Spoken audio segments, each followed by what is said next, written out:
So the outline of this will be, I'll give you a quick introduction of SCC since I'm the first speaker in this session, and then getting into SCC with recycle aggregate, and then focus a little bit more on that Eco-SCC, meaning SCC with lower binder content. We'll be talking about effect of binder content, effect of RCA content, optimized packing, and global warming potential index comparison.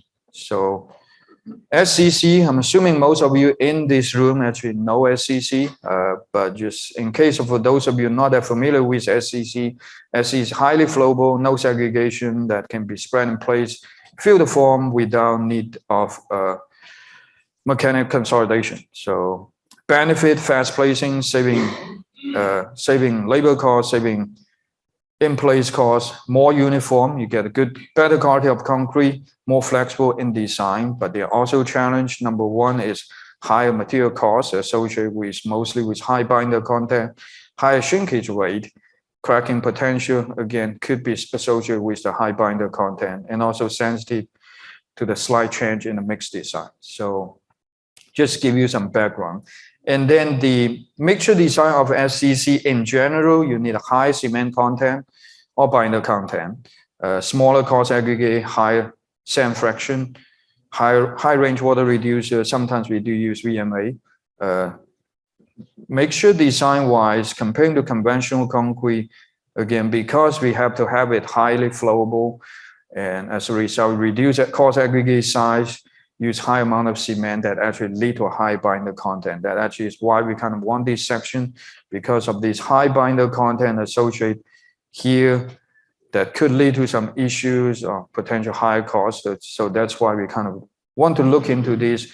Do we have other means to reduce binder content? So getting to the first part is talk about SCC with recycled aggregate. So these are the in the ACI right now, we have a new established center called carbon neutral. So a lot of the things we're talking about here actually directly relate to that. One thing could be recycled aggregate. So recycled aggregate is a material that's underused. One of the things is that we don't know how they're going to work with different concrete. So this showing here that we actually can produce concrete SCC with recycled aggregate. So the material I use over here with natural aggregate on the top. Get my mouse.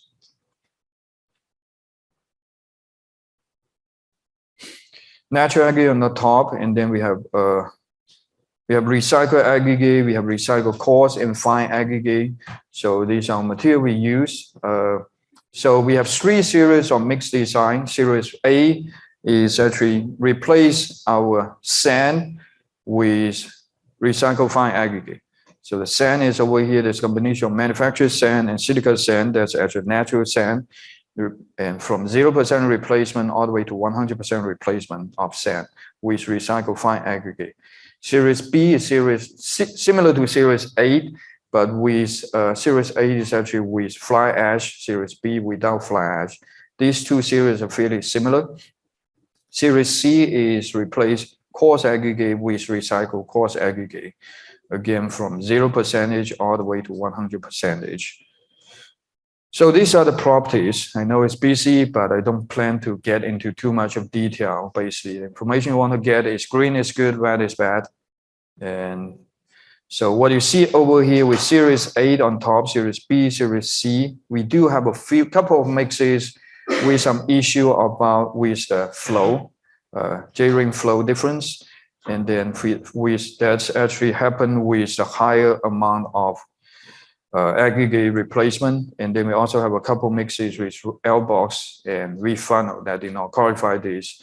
But in general, most of the mix we use, including a few mixes with 100% recycled aggregate, actually meet SCC criteria. So hardened concrete property. So most of the mixes actually perform pretty well. What you can see that is actually one of the things that's kind of surprised is with the recycled fine aggregate, we actually see a strength growth, at least to the 75% replacement.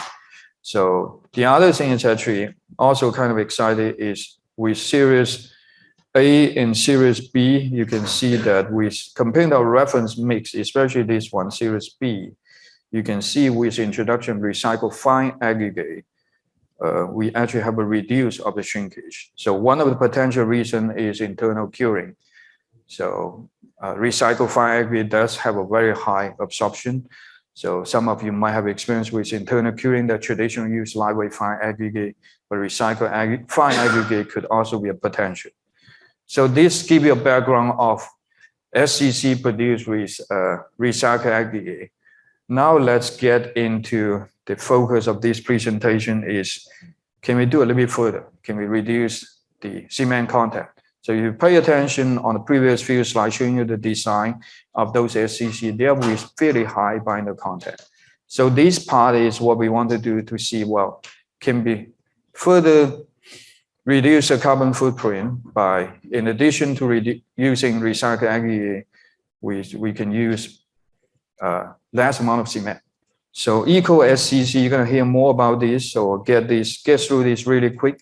Again, the challenge of SCC is one of the major challenges, higher cement content associated with that, higher cost, high potential shrinkage, and so on. So Eco-SCC is to optimize aggregate gradation and also use a mixture like VMA, viscosity modifier agent, to allow us to reduce cementitious material so that we can reduce the cost as well as the other technical issue with the high cement content. The idea associated with this is to optimize your particle packing. So looking at this as conventional concrete, the brown color one will be the aggregate. And so you have the blue color, which is the cement paste you need to use to fill the voids among the aggregate. And then but that's not going to be sufficient, because if you just have that blue color, that means aggregate will have direct contact with aggregate. That means, well, your concrete is not going to be workable. It's basically, in the case of asphalt concrete, it's more like that. For our case, especially SCC, you kind of want to separate them, provide additional paste, we call it excess paste, you kind of separate them.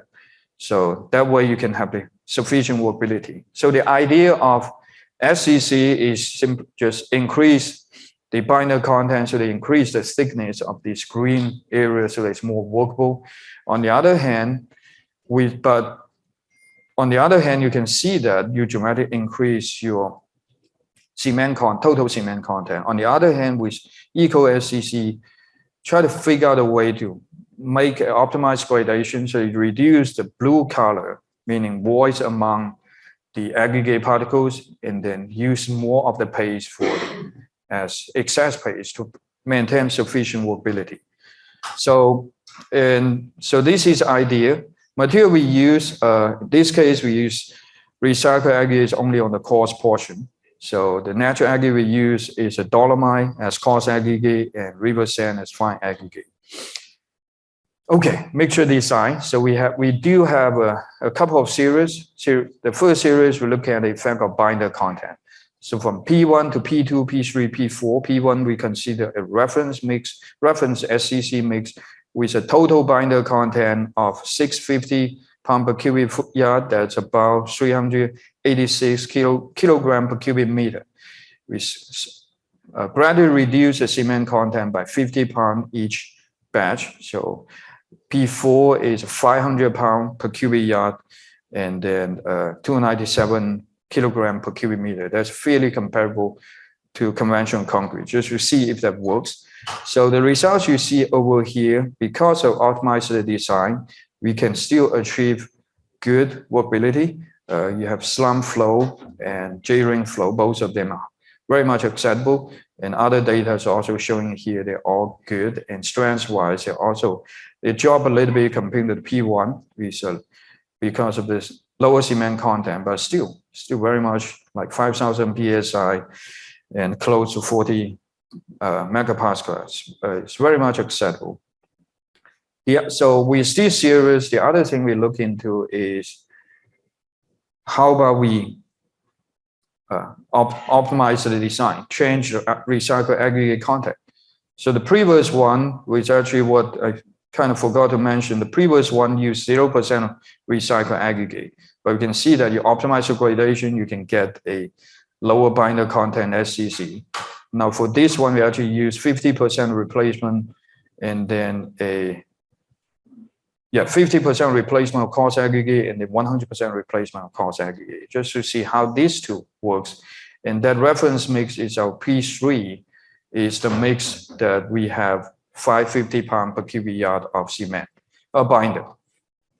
Results actually showing here that we also have good flow and good fresh property and good hardened property. So what we look into this is our slump flow as well as our T50. So for those who are familiar with flowability, rheology, one of them is more related to viscosity, one of them more related to yield stress.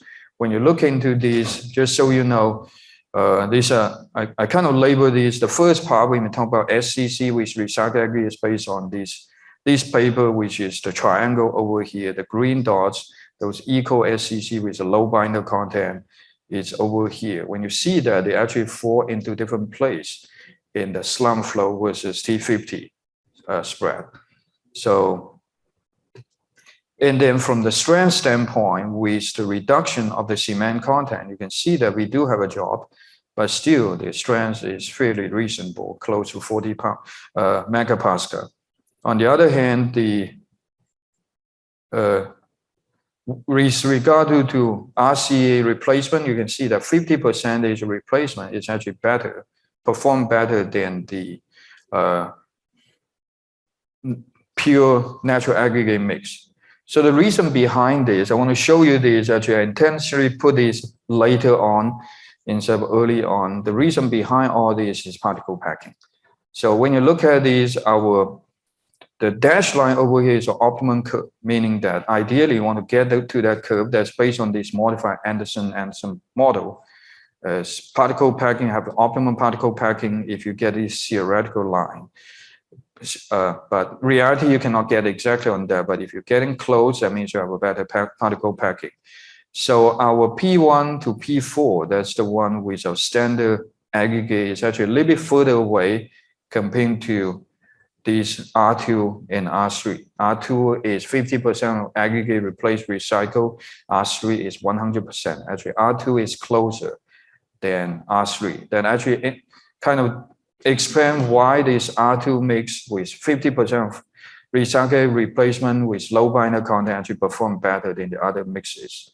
So the other way to look into this is look at the traditional gradation method, 818, ACI 302, and tarantula curve. You can see that the R2 is actually in the middle.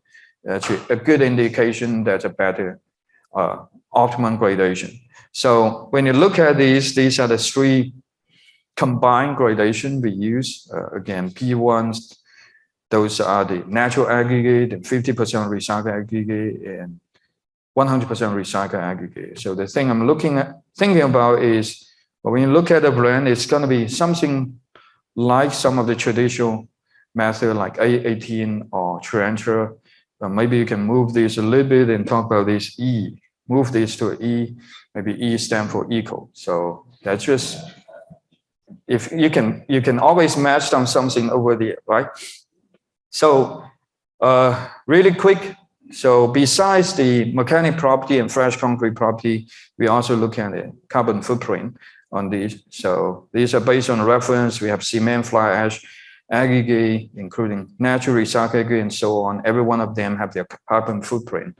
So it's a fairly clear comparison. And with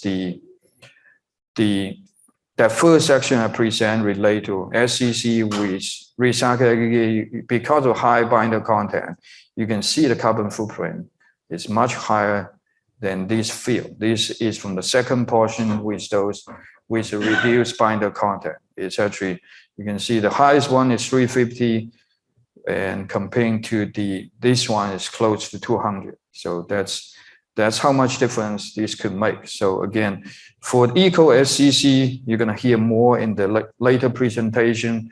We consider binder contents with reduced binder content that's comparable to natural aggregate. So that's our traditional SCC was Eco-SCC. So with that, I'm just going to conclude this. Develop ECC mixture, including this study, including the two RCA, is very much feasible. You can have good flowability, passability, and stability. That's a well-satisfied criteria of SCC. So you can produce Eco-SCC with low binder content because of the optimized particle packing in gradation. So global warming potential can also be reduced dramatically with Eco-SCC. So we have a 30% reduction with our mix. So, but on the other hand, further study is still needed, including like provide a guideline, how do we produce Eco-SCC, how do you optimize the gradation, and so on.